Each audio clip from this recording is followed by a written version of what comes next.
জন্মের মাত্র ৪০ দিন। এই বয়সেই বাবাকে হারিয়ে পৃথিবীতে একা হয়ে যান আনোয়ার হোসেন। আর মাত্র ৬ মাস বয়সে প্রতিবন্ধী সন্তানকে ফেলে অন্যত্র সংসার পাতেন মা। এরপর আর কোনোদিন ফিরে তাকাননি সন্তানের দিকে।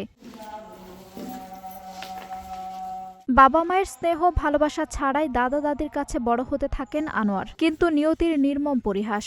১০ বছর আগে দাদিও চলে যান না ফেরার দেশে। অসুস্থ দাদা আশ্রয় নেন মেয়ের বাড়িতে। এরপর একেবারেই আশ্রয়হীন হয়ে পড়েন আনোয়ার। মাও গেল গা দাদি আর দাদাই পারলো। পরে যে দাদাও তো কিছুদিন আগে মারা গেল। এখনকার যে তার বলতে কিছুই নেই। মা মারা যাওয়ার পরে একাই ওই প্রথম সন্তান, ওর মা চলে গেছে, দাদাদের সাথে ছিল।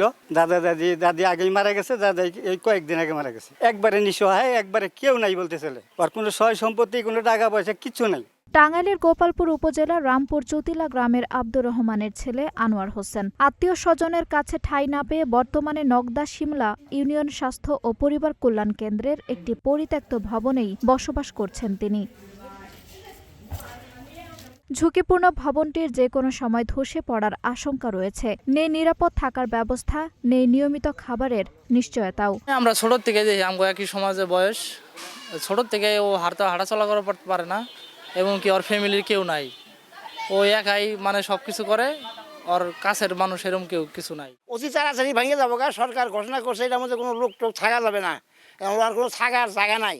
তো এখন যদি আমরা গ্রাম প্রতিবাসী সবাই মিলে ওরা থাকার জায়গা করতে পারি, তাহলে পরে পাশেও আগে একটা বিয়া করাও দিতে পারি আর কি।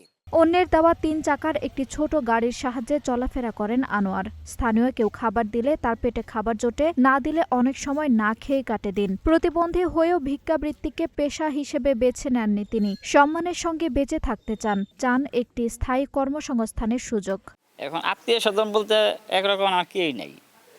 একটা ফুবু আছে, তা ফুবু ততটাই না, দরিদ্রই। সে খোঁজখবর কোনো রকম নেয়, তাছাড়া সেরকম বলতে কোনো আমার আত্মীয় স্বজন নেই। এই জায়গায় থাকি আমি বুঝমানোর পর থেকে আমি দেখি যে এই জায়গায় আছি। সরকারি সুবিধা বলতে খালি প্রতিবন্ধী ভাতা ছাড়া আর কোনো আমার কিছু নাই। সরকারি আমার কোনো তাছাড়া আর কোনো অনুদানই নাই।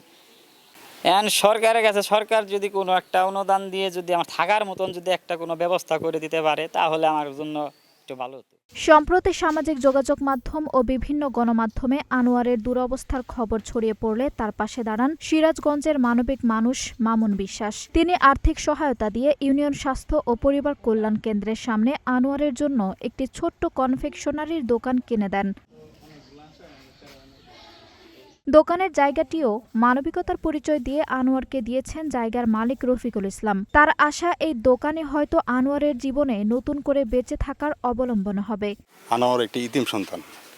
তার ছোটবেলায় তার বাপ মারা গেছে, মাটা ইতিম অবস্থা রেখে চলে গেছে। এখানে আমরা সার্বিক সহযোগিতার একটা দোকান দিয়ে দিছি, আমারই জায়গা।